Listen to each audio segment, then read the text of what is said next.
ইন্দাসের আকুই গ্রামে ঐতিহ্যবাহী দোলকালী পুজোকে কেন্দ্র করে তৈরি হয়েছে উৎসবের আমেজ।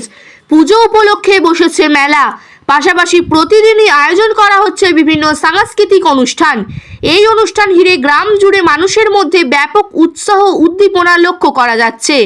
সম্প্রতি অনুষ্ঠানটি একটি সাংস্কৃতিক অনুষ্ঠানে বঙ্গীয় সঙ্গীত পরিষদ অনুমোদিত ও শিক্ষিকা ঝুম্পা চ্যাটার্জির তত্ত্বাবধানে অনিকেত নৃত্য কেন্দ্রের শিল্পীরা মনোজ্ঞ নৃত্যানুষ্ঠান পরিবেশন করেন। দীর্ঘ সময় ধরে চলা এই অনুষ্ঠানে উপস্থিত দর্শকেরা শিল্পীদের নৃত্য পরিবেশনা উপভোগ করেন এবং করতালিতে তাদের উৎসাহিত করেন। এই ধরনের অনুষ্ঠানে অংশ নিতে পেরে শিল্পীরাও ভীষণ আনন্দিত।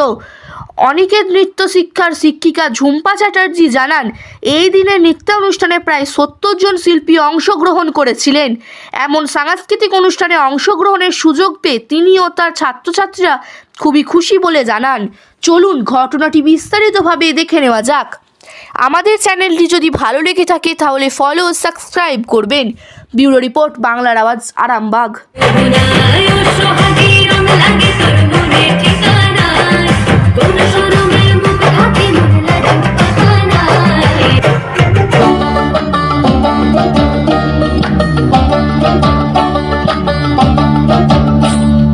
পলাশতলির মাঠে সোনাঝুরির ঘাটে কোপাই নদীর ঘাটে আদাই গেল মনের মোহনায়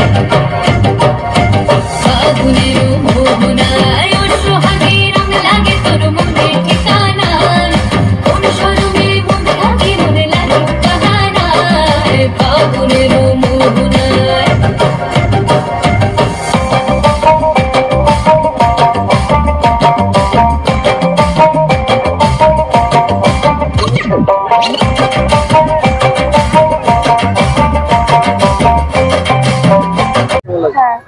আমাদের ম্যাম আর কি ঝুম্পা চ্যাটার্জি আমাদের কাছে দোলকালী পুজোগুলোকে প্রোগ্রাম করতে নিয়ে এসছে এবং আমরা যে এত বড় স্টেজ পেয়েছি তার জন্য ম্যামকে তো অবশ্যই ধন্যবাদ জানাবো। আমরা আগে অনেক জায়গাতেই প্রোগ্রাম করতে গেছি, এত বড় স্টেজ এই প্রথম মানে আর কি পাচ্ছি। আশা রাখবো ম্যামের কাছ থেকে আরো বড় বড় স্টেজে প্রোগ্রাম করতে পাওয়ার, তার জন্য ম্যামকে অসংখ্য ধন্যবাদ। আজকে এত বড় একটা মঞ্চ পেয়েছো, কতটা খুশি? অনেক খুশি, মানে কিছু বলার নেই আর কি, মানে অনেক খুশি। এই দোলকালী কমিটিকে কি জানাবে? অসংখ্য ধন্যবাদ। তোমার নাম আর এই একাডেমির নাম কি বলো? আমার নাম আয়ুষী সেন, এই একাডেমির নাম হচ্ছে অনিকেত নৃত্যকলা কেন্দ্র, বাড়ি পলাশী।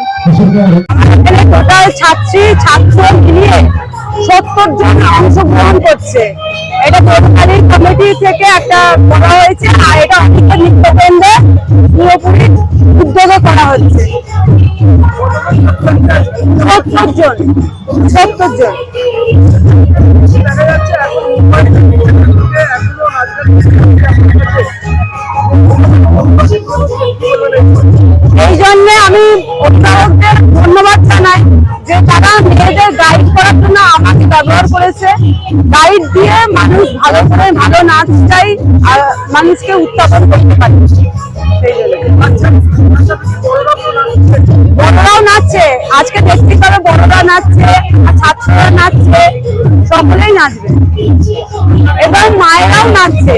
মায়েরা যে মানে ঘরে রান্না বান্না ছেড়ে আজকে আমার কাছে এখানে থেকে মেয়েদের সঙ্গে নাচ করছে, মায়েরাও করবে। আমাদের সমাজে মেয়েরা ফাঁকে বেরোলে বিভিন্ন কথা আছে, সেই জায়গায় দাঁড়িয়ে এরকম নাচ। আমি তো মনে করি মেয়েদের যদি একটু ভালোভাবে স্বাধীনতা দেওয়া হয়, মেয়েরা কিন্তু মায়ের রূপ। মানে যারা ধরুন আমাদের আটকাচ্ছে বা যারা আটকাতে চাইছে তাদেরকে বলছি যে মেয়ে মানেই যে ঘরের মধ্যে বন্দি রাখবো বা তাদের কাউকে বেরোতে দেবো না। একটু উচ্চ মানসিকতার মনোভাবপন্ন মানুষ হলে তাহলে এইটা সংস্কৃতিটাকে ধরে রাখবে।